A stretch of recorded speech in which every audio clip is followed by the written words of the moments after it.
agora também. Tudo bom? Estou aqui com a Brenda. Com a Nathalie, perdão. Com a Brenda está aqui. E aqui estamos com a Ilona também. E aí, pessoal?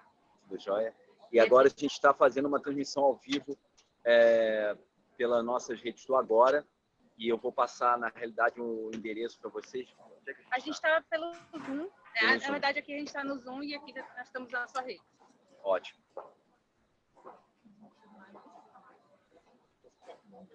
E, na verdade, a nossa ideia aqui é comentar um pouco desse discurso que o Bolsonaro acabou de fazer. Um discurso que eu acho que é, no mínimo, controverso, né? E que expõe vários pontos aí que precisam de alguma elucidação, que precisam da gente realmente entender melhor e até fazer um cheque de dados, né? Isso que é importante. Muitas estatísticas ali foram jogadas e a gente tem números um pouco para confrontar o que foi trazido pelo Bolsonaro. Como é que a gente... Então, a gente vai...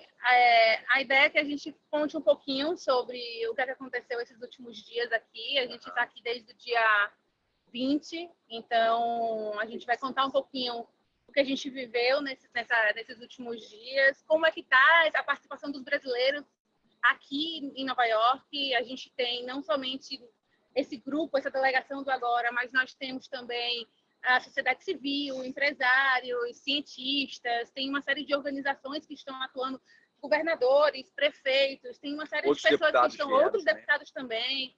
Então, compartilhar um pouquinho e aí a gente vai entrar um pouco nas áreas temáticas, né? Principalmente na área ambiental, de segurança, na área econômica, como que a gente está vendo a circulação dos brasileiros e do governo brasileiro nos processos de negociação, né? Então, vamos lá. Ótimo. Podemos começar então com um comentário mais geral? Pode. Deixa eu ver se eu posiciono aqui embaixo dessa. O que você acha? Perfeito. Vai atrapalhar, não? Não. Ótimo. O primeiro comentário que a gente faz, gente, é um comentário de ordem mais geral, né? Tá tudo bem? Que a gente está com alguns problemas técnicos aqui, que a gente está, enfim, a gente tentou fazer um mini estúdio aqui num dos hotéis. Mas a primeira coisa que a gente tem que lembrar é o seguinte: o Brasil tem uma tradição diplomática já de décadas, né? Ou seja, quando a gente fala de comunidade internacional, o mais importante é nós falarmos de reputação, é nós falarmos de credibilidade. E embora o nosso país tenha vários desafios de ordem econômica, social, na diplomacia a gente sempre conseguiu se destacar porque tivemos uma diplomacia profissional. Isso vem desde a época do Barão do Rio Branco. A diplomacia pensada em favor do Estado brasileiro, não em favor de um governo. E aqui eu queria destacar a primeira coisa, né? O Itamaraty, os diplomatas, eles não estão a serviços do Bolsonaro pessoalmente ou da sua família. Eles estão a serviço dos interesses nacionais. Me impressionava muito que o ministro Ernesto, na sua conta do Twitter, até ele ser criticado pelo Benjamin Moser, ele tinha lá ministro das Relações Exteriores do Bolsonaro. Isso é inacreditável, né? Porque, na realidade, o que a gente tem é um chanceler do Estado brasileiro, dos interesses brasileiros. Então, essa é o primeiro tópico que eu gostaria de enfatizar. Quando o Bolsonaro faz um discurso atacando determinada força política, atacando determinados países, ele deixa uma marca muito personalista, né? Ou seja, de acordo com a sua visão ideológica. E o contraditório disso é que ele sempre fala que os governos anteriores foram ideológicos, é que eu não vou entrar nesse mérito, mas ele mesmo se vale da sua própria ideologia para fazer esses ataques. E eu queria trazer essa perspectiva.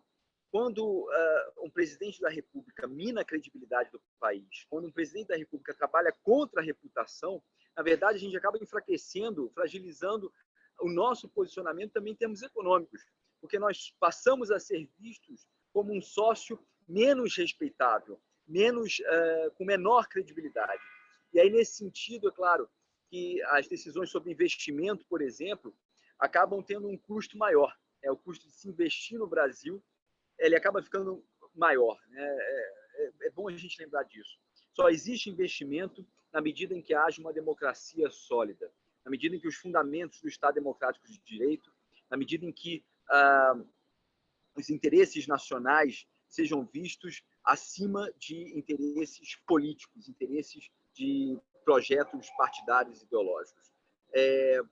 Eu acho uma lástima realmente que nós tenhamos acabado de testemunhar um presidente que não desceu do palanque, um presidente que continua falando como se estivesse em campanha, esquecendo a pluralidade, a diversidade do Brasil e principalmente esquecendo que a diplomacia é coisa séria, né? Quando se usa ali a tribuna da ONU, não se está usando a tribuna da Câmara dos Deputados, né? Não está ali um deputado do baixo clero que tudo pode ser falado e que às vezes você até fala para um determinado nicho, né, do seu eleitorado. Você está falando para o mundo inteiro. E nos meios diplomáticos essa fala repercute muito. Então, nós temos ali o presidente se valendo de um discurso estritamente eleitoral, os interesses do Brasil. E, além de tudo, um discurso lunático, fora de lugar, um discurso de alguém despreparado, que fala de comunismo, socialismo, como se nós estivéssemos na década de 60 de novo, com a única finalidade de alimentar aqueles que lhe são antagônicos, que são aí os seus inimigos que ele elegeu, que são as forças de esquerda. Bom, e a gente tem uma outra questão que a gente percebeu aqui, que tem uma quebra gigantesca. Todas as outras grandes conferências que a gente teve no Brasil, isso desde de 1990, a gente teve delegações plurais que envolviam sociedade civil, jovens, mulheres, comunidades indígenas, empresários, cientistas. Pela primeira vez, a gente tem uma grande quebra, onde a gente tem delegações formadas basicamente por um grupo extremamente fechado do governo federal, sem diálogo nenhum com as outras pessoas que estão participando aqui, que estão ativamente realizando as ações no Brasil, sem diálogo nenhum com a sociedade civil. Muito pelo contrário, a gente tem um completo veto de participação da sociedade em todas as esferas de negociação oficiais. A sociedade está participando dos eventos paralelos, a sociedade civil, os cientistas, as organizações, todas participando de eventos paralelos, mas não existe a inclusão de representação nos eventos oficiais. E isso é um retrocesso gigantesco de algo que foi amplamente conquistado nos últimos anos. A gente tinha um histórico nas Nações Unidas de ter delegações extremamente plurais. E hoje a gente está aqui com uma representação altamente restrita e mostrando apenas uma percepção única e fechada do que está estabelecido aí pelo governo federal. A gente precisa encontrar outros caminhos de dar voz e visibilidade a esses outros representantes brasileiros que estão aqui. Isso está acontecendo através dos eventos paralelos e a gente vai compartilhar um pouco também o que a gente tem vivido nesses eventos paralelos, com quem que a gente tem dialogado, com quais organizações e o que a gente vê pela frente, né? O que tem aí que a gente pode fazer para ampliar essa atuação paralela, porque claramente o discurso que está aí não nos representa, as ações que estão aí não representam o que a gente quer para o futuro do país e para o presente do país, muito mais do que o futuro. E então a gente precisa encontrar caminhos de estar fazendo alianças com outras organizações, com outros países, para que a gente possa estar aí dando um encaminhamento. Bem, então, Brenda, com vocês. Um outro ponto que eu acho que foi muito evidente no discurso que já era esperado é justamente a questão da pauta da Amazônia, né? Então, já era esperado que esse fosse um tema, muito por conta do que está acontecendo na região, da questão do desmatamento, das queimadas, e infelizmente o presidente acabou trazendo dados que não refletem a verdade, né? A realidade, né? E aquilo agora a gente acredita que a política pública ela precisa estar baseada em evidências, em ciência, né? Então, por exemplo, foi dito que apenas 8% do território brasileiro é dedicado à produção de alimentos, quando na verdade a gente tem quase 34% se a gente considerar áreas de agricultura e pasto, que inclui não só as áreas desmatadas, mas também áreas de alguns biomas, como pampas, que são usadas para pastagem, né? Então, o Brasil ele tem a terceira maior área do mundo dedicada à produção agropecuária,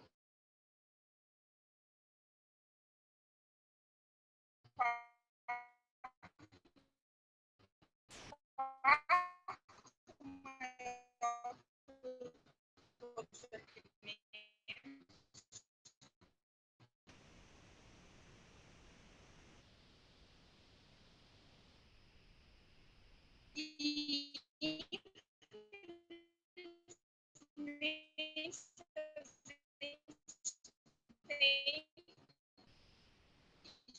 especialmente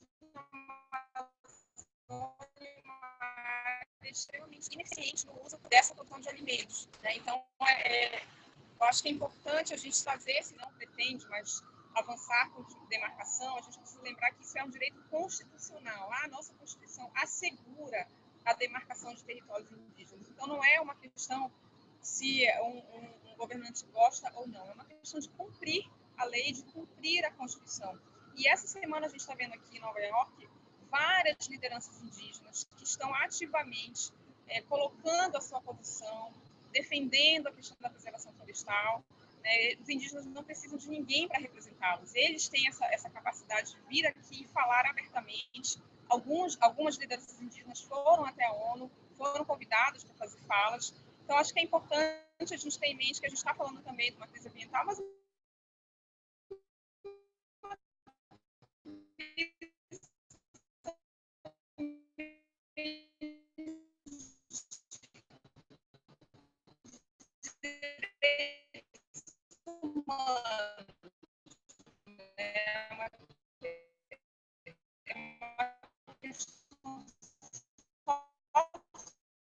ambiental e que a gente espera que nós temos na região, que é por lei, né? Vou passar aqui para aqui na New York University Wilderness, teve uma boa discussão dessa questão ambiental, vou passar um pouco se distanciando do que a gente acabou. Tá indo. Gente, bom dia. A gente está com várias câmeras aqui, por isso que às vezes aparecem umas mãos assim no meio, mas faz parte aqui do jogo. Eu acho que os meus colegas já falaram coisas muito importantes. Uma delas, que foi trazida pelo Calera e pela Camila, é que houve uma margem muito pequena para diálogo nesses dias aqui.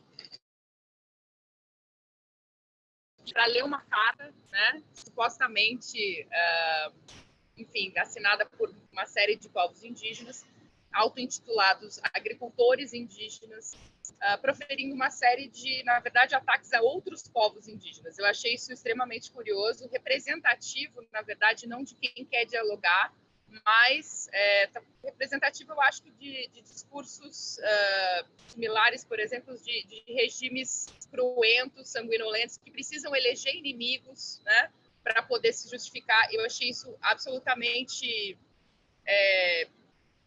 aterrorizador, assim. Você vê um presidente subir a tribuna da ONU para fazer esse apontamento de dedos, não só entre ele e algumas figuras, ele, enfim, singularizou a figura do cacique Raoni, por exemplo, que é uma figura respeitadíssima, um senhor de mais de 80 anos, que está há muitos anos nessa história, e agora a gente viu também ele trazer, provavelmente, não sei se diferenças, mas uma diversidade de opinião, mas sem nunca ter aberto o diálogo com os outros povos indígenas. Então assim, trouxe uma moça indígena que estava sentada lá junto dos demais, né, do corpo diplomático brasileiro. É uma figura controversa, que tem sido criticada, e eu acho que esses sinais são muito importantes, porque o discurso todo que foi apresentado hoje me parece um discurso que tenta destruir os nossos consensos nacionais em relação à nossa Constituição, em relação aos direitos constituídos dos povos indígenas, os direitos ambientais, os direitos à diversidade sexual, enfim, para tentar construir outros consensos baseados na sua própria ideologia. Então, quando o deputado Marcelo Calera que fala, por exemplo, do ministro que se auto-intitula ministro de um governo, eu acho que faz parte disso também. E nós temos um Estado brasileiro, que eu acho que é muito maior, vai muito além, né, de um governo específico, que tem um ciclo de 4 anos, democraticamente eleito, mas, enfim, tem um ciclo de 4 anos para desempenhar. E isso não foi representado. De todo modo, quando nós olhamos os dados, e a Brenda acabou de trazer aqui, há uma série de diferenças entre os dados apresentados e os dados oficialmente monitorados pelo Brasil, né? Um deles é a questão da terra agricultável ou agricultada, outros são o próprio número de povos indígenas, que são mais de 300 no Brasil, se falou de 200, enfim, algumas imprecisões mas que nos lembram também que nos últimos dias, antes desse discurso, antes da Assembleia Geral se reunir, nós tivemos outros eventos aqui. Alguns, por um lado, trouxeram o ministro Ricardo Salles, do Meio Ambiente, falando da Amazônia, também com números imprecisos, mas uma imprecisão não pequena. Então, ele se manifestou num evento, por exemplo, no domingo, em que ele ia falar de pobreza na Amazônia e falava assim, 4,9% dos amazônidas são pobres. Não, 4,9% não, 49%. Isso dá 1 milhão, não, dá 2 milhões. Então, me parece que é gente que não sabe do que está falando. E aqueles que eu reputaria, né, credenciais para falarem sobre o assunto, estão aqui e apresentaram uma série de gestos, inclusive tentativos de conversa com o governo, que eu acho que não aproveitados até agora. Então, eu acho que a grande preocupação que se coloca, talvez para todos nós, é quando é que a gente vai ter diálogo verdadeiro no Brasil? Não me parece que nesse momento há essa abertura. Pelo contrário, as portas são fechadas. Isso é muito preocupante. Eu vou passar para o Gustavo comentar sobre aspectos comerciais e acho que o recado também é que essa vilania pode custar muito caro. Tá bom, eu não pude acompanhar ao vivo o discurso do Bolsonaro porque eu estava num evento no Credit Suisse, onde instituições financeiras e também fundações internacionais estavam, inclusive, discutindo como mobilizar, né, o capital privado para que a gente alcance os objetivos do desenvolvimento sustentável o quanto antes. E é um consenso entre esses investidores de que a transição econômica para uma economia muito mais solidária é necessário para que a gente não caia num momento de, né, ruptura social que ameaça países. A gente já, né, tem visto movimentos de refugiados e coisas que vão se intensificar num contexto de exacerbação das mudanças do clima. A gente está tendo, em paralelo, né, a abertura hoje da Assembleia Geral das Nações Unidas, a Climate Week de Nova York. Na semana passada, né, a gente teve o Climate Summit, até ontem, na verdade.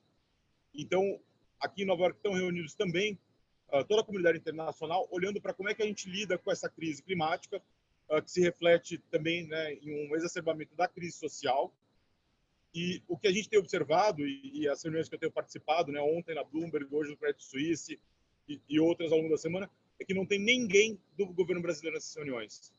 A gente tem representantes do governo americano, apesar do Trump, a gente tem representantes dos países europeus em geral, do Canadá, da Ásia, até a China presente, e a gente não vê ninguém do Brasil. No Brasil, a gente tem investidores, por incrível que pareça, né? A gente acha que o capitalismo não tem consciência social, mas a gente tem hedge funders, a gente tem asset managers participando, e a gente não tem o governo brasileiro. Ninguém no Ministério da Economia. É um verdadeiro desastre. Então, e eu queria só colocar uma coisa, né, que o discurso de hoje, ele, além dele ser absolutamente deslocado, né, ele falou, fez um discurso de campanha, né, é basicamente um Ctrl-C, um Ctrl-V de todos os jargões que a gente já tinha ouvido ao longo da campanha eleitoral. Então ele é deslocado porque isso não é um discurso de um chefe de Estado nas Nações Unidas, é um discurso de um candidato extremista no Brasil, mas ele é também anacrônico, porque ele começou o seu discurso, né, usando jargões do macartismo, uma coisa que já foi esperada mesmo nos Estados Unidos, que é o berço do capitalismo moderno. E então, assim, a gente fica muito triste. Tudo que eu tenho para expressar é uma tristeza profunda. Primeiro, pela acronicidade do nosso presidente. Segundo, pelo o deslocamento dele em relação ao ambiente para o qual ele está falando. Terceiro, por ver que mesmo as instituições, né, que talvez sejam, o Itamaraty talvez seja uma das instituições mais fortes no aparato do Estado brasileiro, não conseguiu, de certa forma, né, domar esse governo, o que leva ao potencial enfraquecimento das instituições brasileiras no médio prazo. E a gente não pode ignorar os potenciais impactos disso para a economia, né? Os investidores, com certeza, vão se assustar com isso. A confiança no Brasil vai ser reduzida e a gente pode ter, né, um atraso ou até uma ameaça à retomada econômica que começava, né, a se desenhar na verdade, desde o final do governo passado, e que a equipe econômica, que tem méritos, está trabalhando para isso. Então, mais uma vez, né, assim como a gente viu na reforma da Previdência, que não teve o apoio, né, o Marinho e o Guedes não tiveram o apoio do Bolsonaro, a gente vê que o presidente sabota a agenda econômica e coloca em risco a retomada e os empregos dos brasileiros. E isso assim, nos deixa tristes, consternados, mas eu espero que a gente consiga superar essa situação e o Brasil é muito maior do que esse governo, né? É uma construção de uma sociedade que vem de muito tempo. A gente tem 30 anos desde a redemocratização e a sociedade brasileira vai continuar se articulando. A gente vê o setor privado brasileiro, né, se articulando, falando, né, inclusive cobrando do governo um pouco mais de consciência de política de Estado, porque os governos passam, mas os efeitos econômicos dos desastres que eles deixam, eles podem perdurar, inclusive, depois disso. Vou passar agora para a Ilona, que também vai comentar numa perspectiva de segurança, que é um dos fundamentos também para que a gente tenha rule of law né, e segurança para os investidores. Tá, bom.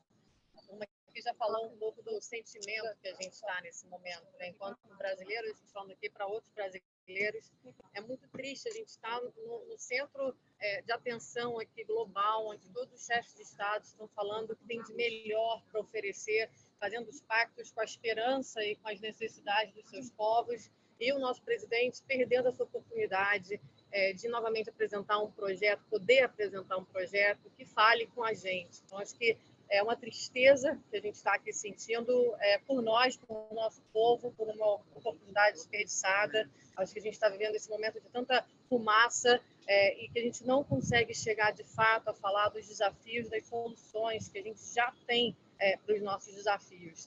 Acho que algumas coisas, só para ressaltar aqui, não ficar falando o que já foi falado, mas novamente o espaço sendo usado para fechar a participação social. O presidente falou novamente contra ONGs, universidades, cientistas, povos indígenas, a mídia. Então, esse fechamento do espaço cívico, que é fundamental nas democracias, escolheu por nomear o cacique Raoni, algo que coloca ele em risco. Aconteceu comigo, fui 2 vezes nomeada pelo presidente. Isso traz uma série de problemas para a atuação, que é uma atuação democrática, que a gente está aqui todo mundo querendo o melhor para o nosso país. A gente pode discordar no campo das ideias, mas a gente não pode entrar num campo de disputa ideológica e de inimigos. A gente aqui, enfim, pelo menos essa é a proposta que agora tem, de diálogo, de sair de polarização, de falar sobre ideias. E quando a gente é nomeado dessa forma, quando colocam aí lideranças cívicas, indígenas, sociais, da mídia, isso é intimidação, isso é censura, está tentando calar vozes que precisam estar participando do debate. Isso é absolutamente fundamental em democracia. Então, acho que esse ponto é uma vergonha, novamente, porque a ONU é um espaço plural, é um espaço de debate, um espaço onde tem participação. Nós vimos ontem no Climate Summit a participação dos jovens, a Greta, a jovem brasileira falando, Paloma, né, o nome dela. Isso é fundamental, sempre fez parte aqui. Então, o Brasil falar contra isso é absolutamente triste e vergonhoso para a gente. Então, acho que esse é um ponto. Outro ponto, também ele usou ali a tribuna para falar de redução de violência no Brasil. A gente sabe que aí temos que comemorar, sim, a queda dos homicídios. A gente teve uma queda de homicídio nos últimos 18 meses, obviamente nos primeiros meses desse ano, mas ela é de mais tempo e ela tem aí uma série de fatores por trás que não dialogam com as políticas que eu tenho chamado de antissegurança pública, sendo debatidas no ponto forte, e a questão do excludente de ilicitude. São 2 questões muito graves que estão lá no momento sendo debatidas no Congresso, que não podem passar. Passando, se a gente deixar que a gente usurpe a lei para fazer com que a lei não seja cumprida no Brasil, quer dizer que o Estado não cumpra as garantias que a gente tem constitucionais aí de sermos protegidos e de que quem matar, quem usar excessivamente a força também pague pela desproporcionalidade, no caso dos policiais, que no caso da tal da licença para matar o excludente. de licitude, poderia tirá-los aí dessa julgação, como eles estão chamando, atentar, porque todos os ganhos que a gente teve em relação aí à redução de homicídios podem ser perdidos. E isso não é um assunto ideológico, não é falar contra policiais. Trabalho com policiais há quase 20 anos, tenho grandes amigos policiais, tecnicamente falando, aí nós temos capacidade de dar um salto na nossa segurança pública, esse valor treinar versus da corrupção e o uso tem espaço num Estado democrático de direito. Então, acho que esses dois pontos da fala, espaço cívico e se vangloriar por redução de violência, a gente precisa atentar que infelizmente, adoraria que fossem realmente verdade, mas não são. Acho que nesse momento, enquanto brasileira, também estou aqui no encontro do Fórum Econômico Mundial, que está falando sobre impactos, desenvolvimento com impacto no sentido do desenvolvimento sustentável, e falando de ações concretas. Queria ressaltar a mesma coisa que o Gustavo falou, a falta de participação oficial do governo brasileiro. Hoje, quem falou na plenária pela manhã sobre a Amazônia foi o presidente da Colômbia, Ivan Duque. O ministro Salles vai falar por 5 minutos, vou sair daqui, vou correr lá, abrindo uma sessão, mas não ficando para o debate. Então, enfim, não fica nem para depois conseguir aí ter perguntas e respostas. E a gente está precisando voltar a dialogar nesse país, porque só dialogando, só de verdade, tentando achar os pontos de contato, políticas públicas baseadas em evidências, a gente vai começar a construir uma agenda comum para sair desse momento de total, acho que, desânimo, de desconfiança, de absolutamente distanciamento. Isso não ajuda ninguém, não vai ajudar o nosso país. Então, a gente está aqui para falar de brasileiros e brasileiras, para brasileiros e brasileiras que tem solução, ela não está nos extremos, e a gente precisa voltar a dialogar, mas ficar muito firme nos princípios do nosso Estado Democrático de Direito, não aceitar esse tipo de discurso vazio, que perde a oportunidade central para, de fato, endereçar as nossas necessidades e as nossas, digamos, esperanças. E isso é, infelizmente, triste demais. Mas estamos juntos, vamos continuar aqui fazendo a nossa parte. A gente vai retomar um pouquinho aqui para a gente falar um pouco dos próximos passos, né? O que a gente pode esperar, né?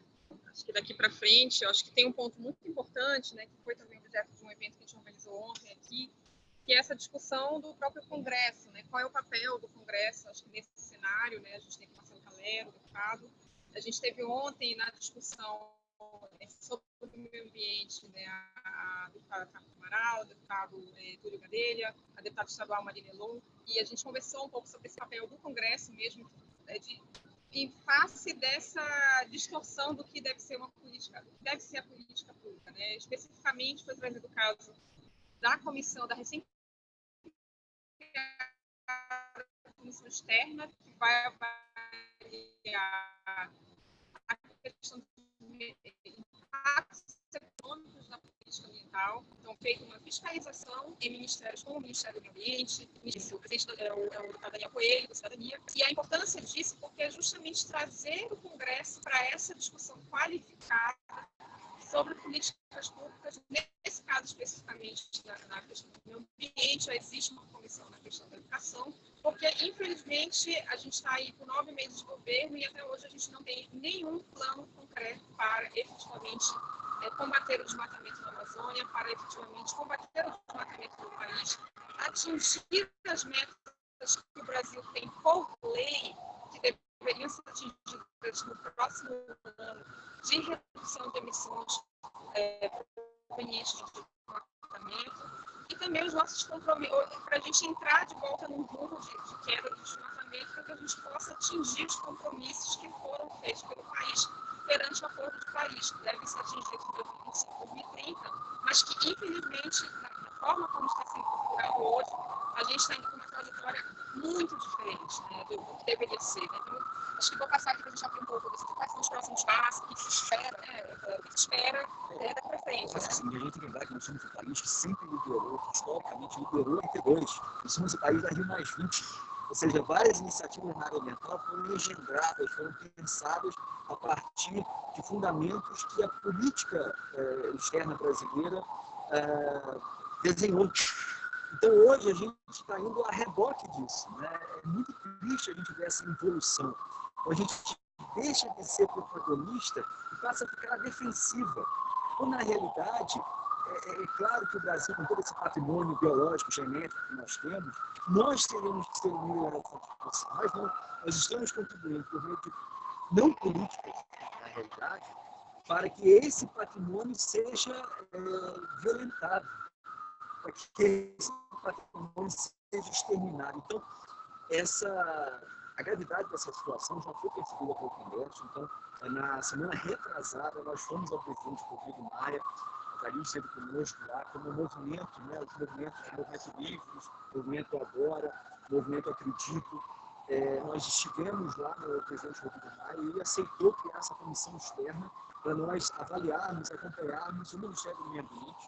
O presidente dessa comissão é o deputado Daniel Coelho, que é do Livres, que é do Cidadania, e a relatora é a deputada Tabata Amaral. Eu faço parte também dessa comissão com vários outros deputados. Eu acho que, na medida que o Executivo está fechando, como a Ilona bem falou, bem pontuou, esses espaços de atuação cívica que são tão imprescindíveis para que a gente tenha uma democracia viva, então, que o Congresso possa, então, atuar nesse sentido, né?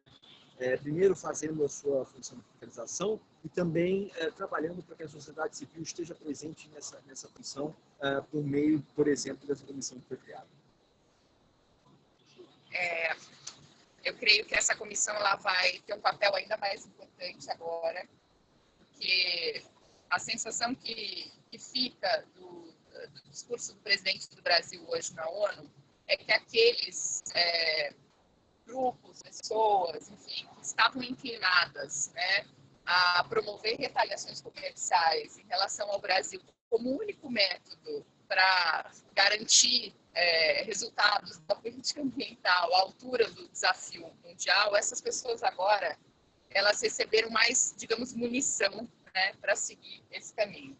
E isso é muito ruim, porque uma ameaça de boicote, ela pode levar a gente a uma derrocada não só do ponto de vista das coisas ilegais que a gente quer combater, mas, obviamente, de todas as outras coisas boas que estão tentando nascer a duras penas, né, nesse nosso ambiente de negócios tão complicado. Fazer coisas sustentáveis, em geral, muito mais difícil do que fazer as ilegais e as insustentáveis ainda. Então, esse contexto maior aí é um contexto muito negativo depois dessa fala.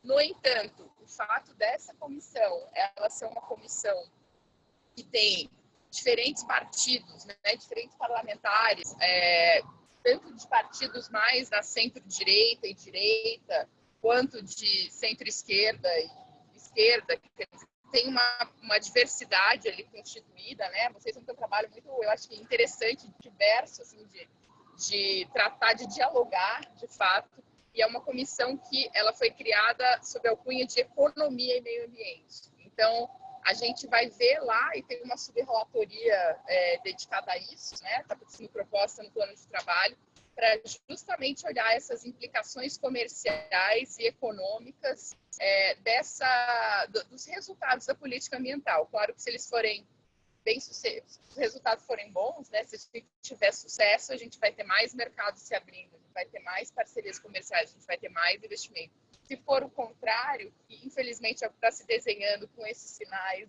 que estão sendo dados oficialmente, é menos mercado, é menos investimento, é menos emprego também para os brasileiros. Então, eu acho que o Legislativo agora tem, mais do que nunca, a faca e o queijo na mão, né, para poder seguir com essa pauta.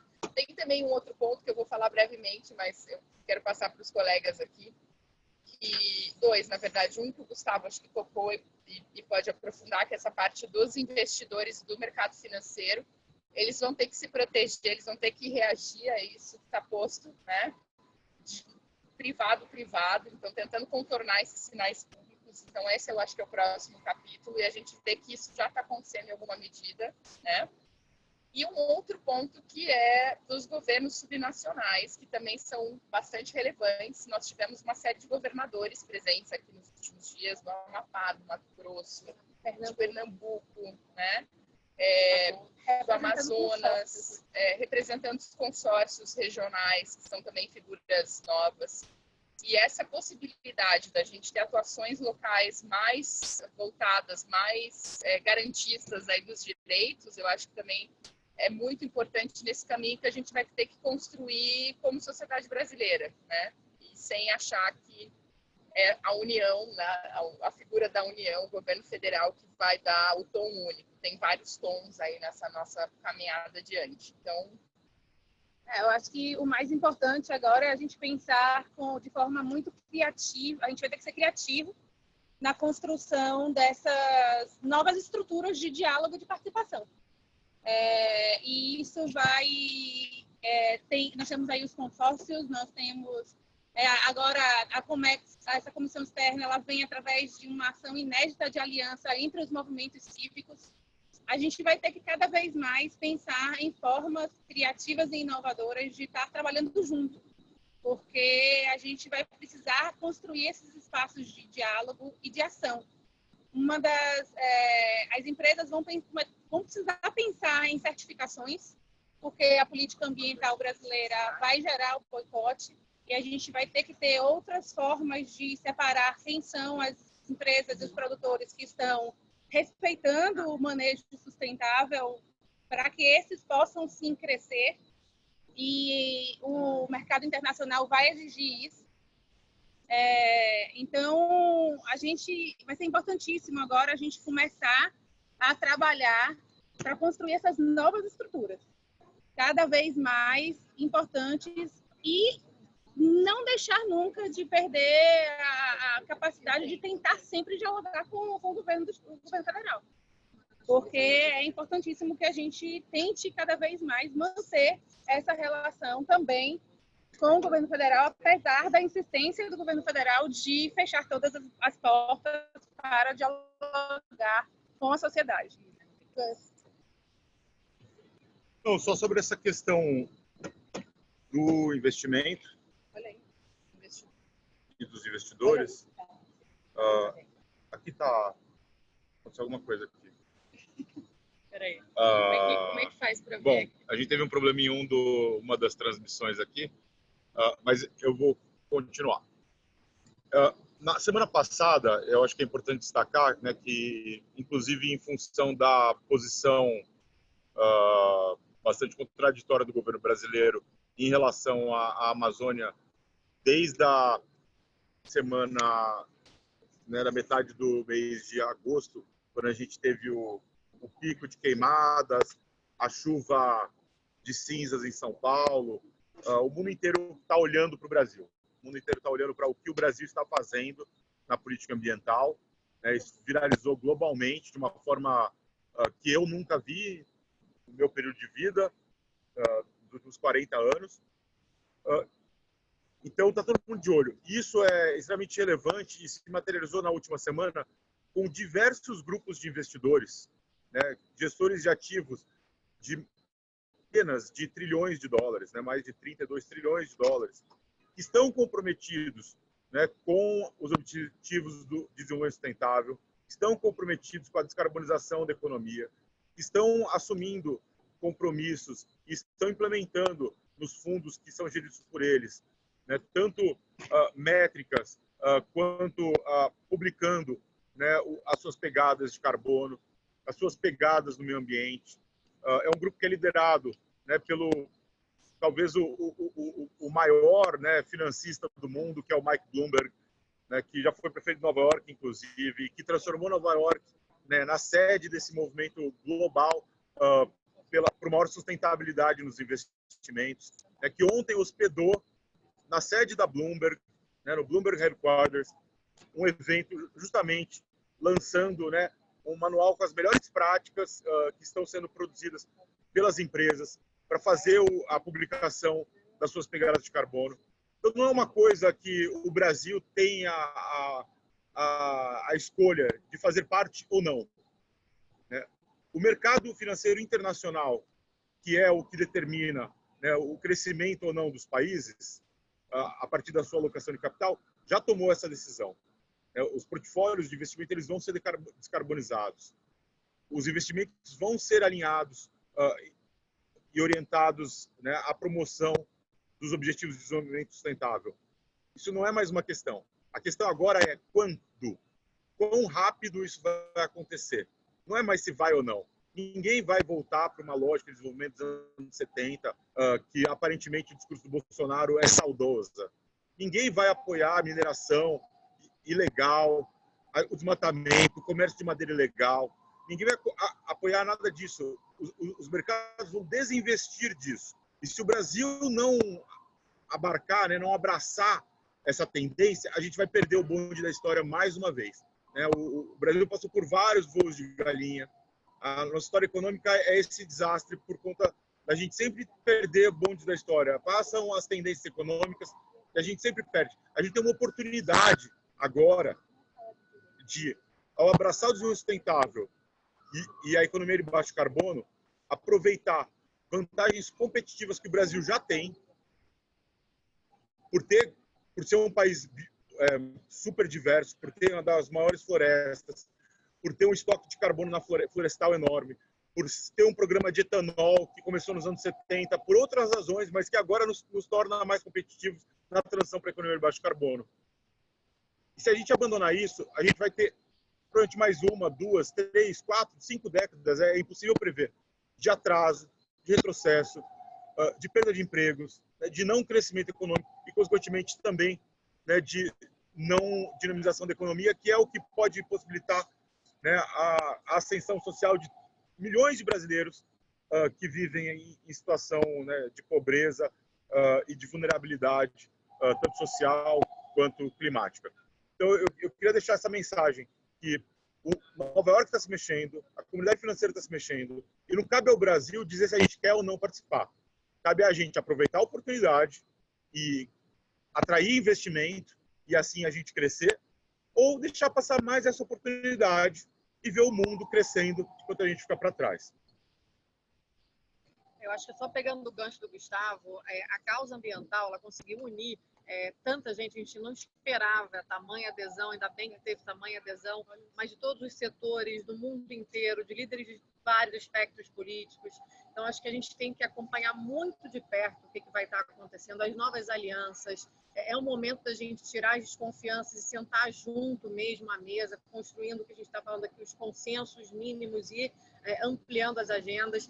Isso pode ser levado aí para a defesa do que a gente chama dos bens públicos globais, em todas as causas que são fundamentais para a nossa existência, enquanto seres humanos, e para a gente deixar um planeta melhor para todas as outras gerações, que é nossa responsabilidade e dever fazer isso. Acho que vamos acompanhar e vamos nos engajar em tudo que está acontecendo na causa ambiental, para pensar como é que a gente leva essas lições e essa relação entre diferentes setores para parcerias que podem ser muito, muito frutíferas para o Brasil e para o mundo. Gente, não tem nenhum tempo a perder. Eu me despeço aqui que eu vou lá correr para ver o que o ministro Salles vai falar. Depois a gente conta para vocês. Até logo. Até mais, pessoal. Não, peraí, a gente tem 2 mini falas. Temos mais falas aí, né? Camila, quer falar? É importantíssimo a gente, para finalizar, assim, a gente deixar claro que tudo que a gente está falando aqui não é uma questão de posicionamento de direita ou de esquerda. O trabalho da gente, a gente preza pelo dado e pela evidência. Então, o que a gente está trazendo aqui é o que a gente comprovadamente tem visto, tem vivido, tem estudado, e a gente precisa cada vez mais que as políticas públicas brasileiras e que as nossas ações sejam pautadas em dados e evidências claras. A gente precisa sair dessa polarização. Se o governo federal é incapaz de fazer isso, que a gente crie alianças e parcerias e outras alternativas para que isso possa acontecer. Parada que a gente não pode ficar. Para fechar, tem um ilustre membro do Agora, que chama Humberto Laudares, que fala que a gente não é de direita nem de esquerda, que a gente tem mais aqui para frente. Então, acho que o momento chegou da gente ir para frente, não deixar né, o Brasil ir para trás. E a gente está aqui, curiosamente, num lugar em Nova York, tem um painel do Cobra, que é um grande artista brasileiro, não sei se vocês vão conseguir mostrar, mas eu acho que é muito representativo de que o Brasil tem uma cara a ser vista muito mais colorida, muito mais diversa, muito mais bacana do que esse preto e branco mal feito aí, desbotado, que não é isso que a gente é. A gente tem outra natureza e vai ser difícil, mas a gente vai conseguir para frente. Acho que é isso. É isso, pessoal. Tchau. Obrigada, Obrigado, gente. Obrigada. Para resolver. Obrigado, pessoal. Bora!